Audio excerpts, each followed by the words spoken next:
दोस्तों, वीवो ने अपनी V29 सीरीज लॉन्च कर दी है एंड आपने मेरे वीडियो के टाइटल से समझ ही लिया होगा कि मेरे क्या थॉट्स हैं इस फोन को लेके।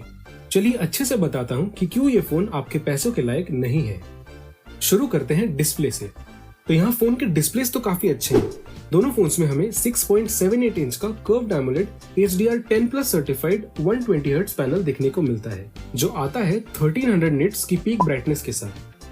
दोनों में डिफरेंस बस इतना है कि V29 Pro एक 1.5K पैनल है, जबकि V29 आता है Full HD Plus के साथ। तो रेजोल्यूशन को छोड़ के दोनों ही डिस्प्लेस बिल्कुल सिमिलर है। ओवरऑल डिसेंट डिस्प्लेस हैं दोनों ही फोन्स में, और जिस प्राइस पे ये आते हैं तो इतना तो कंपनी को देना ही पड़ेगा। प्राइजेस की बात मैं वीडियो के एंड में करूंगा। नेक्स्ट अब बढ़ते हैं परफॉर्मेंस की तरफ। तो यहाँ V29 Pro ने मुझे सरप्राइज किया। ये आता है Dimensity के 8200 चिप के साथ, जो एक बहुत ही पावरफुल चिप है एंड Vivo जनरली प्रोसेसर पे ज्यादा ध्यान देता नहीं है, बट यहाँ आई वाज सरप्राइज्ड। वहीं दूसरी तरफ V29 आता है पुराने tried and tested Snapdragon 778G के साथ, जो अगेन डिसेंट है लेकिन अपनी प्राइस को नहीं जस्टिफाई कर पाता। कंपैरिजन के लिए दोनों के एंतुतु स्कोर्स देख लीजिए।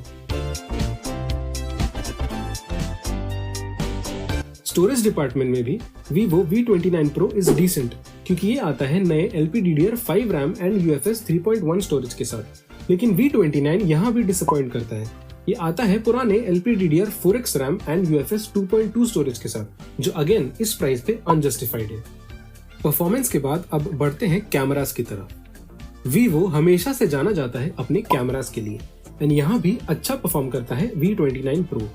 इसमें आपको मिलता है एक 50 मेगापिक्सल का मेन OIS सेंसर, जो दोनों day light and low light में अच्छा परफॉर्म करता है। 12 मेगापिक्सल का एक टेलीफोटो लेंस, जो है अच्छी पोर्ट्रेट फोटोग्राफी के लिए, एंड फाइनली एक 8 मेगापिक्सल का अल्ट्रा वाइड सेंसर, जो अगेन डिसेंट परफॉर्म करता है। दूसरी तरफ V29 में भी आपको 50 मेगापिक्सल का सेम मेन लेंस और 8 मेगापिक्सल वाला अल्ट्रा वाइड लेंस देखने को मिलता है, लेकिन इस प्राइस पे एक 2 मेगापिक्सल का डेप्थ सेंसर सिर्फ कैमरास की क्वांटिटी बढ़ाने के लिए was a cheap move by Vivo। Overall main sensor इसका भी डिसेंट है एंड दोनों ही फोन्स में हमें सेम 50 मेगापिक्सल का सेल्फी कैम देखने को मिलता है, जो एक्सेलेंट सेल्फीज लेता है। बात करें वीडियो की, तो V29 Pro सपोर्ट करता है 4K at 60 FPS तक की recording on both the sides. वहीं दूसरी तरफ V29 4K at 30 FPS तक जाता है दोनों फ्रंट एंड बैक से। दोनों फोन्स में HDR रिकॉर्डिंग का भी सपोर्ट आता है।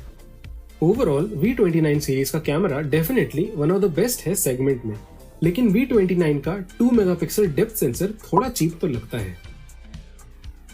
सॉफ्टवेयर की बात करें तो दोनों आते हैं FunTouch OS 13 के साथ, जो बेस्ड है Android 13 पे, and frankly speaking although highly customizable, इनके इंटरफेस में एड्स काफी सारे आते हैं जो ओवरऑल एक्सपीरियंस को खराब करते हैं। एक 10,000 रुपए के फोन पे एड्स आना हम बर्दाश्त कर सकते हैं, बट इस प्राइस रेंज में ads are simply not acceptable. And इस फोन का one of the most evident downside है इसके मोनो स्पीकर्स।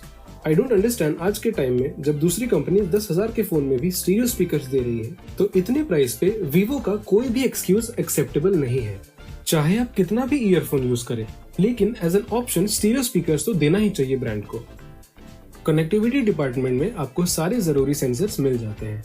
8 5G के bands, Wi-Fi 6 and Bluetooth version 5.3 V29 Pro पे एंड 5.2 ऑन द V29।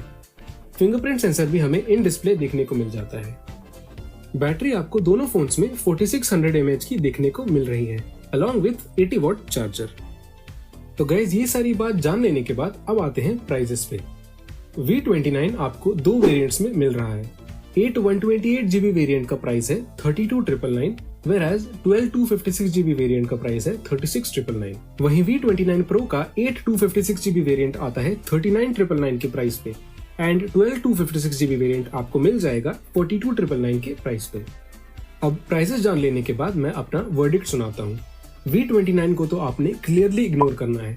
33,000 के स्टार्टिंग प्राइस पे ना ही इसका कैमरा यूनिक है, और साथ ही इस प्राइस पे 256GB देने के बजाय ये स्टिल आता है 128GB के साथ। वहीं दूसरी तरफ V29 Pro मैं बस उन्हें ही सजेस्ट करूंगा जिनको कैमरा बहुत अच्छा चाहिए, specially the front camera, and जो अपने फोन में एड्स के साथ ओके हैं, तो आप 40,000 के बजट में इस फोन को कंसिडर कर सकते हैं।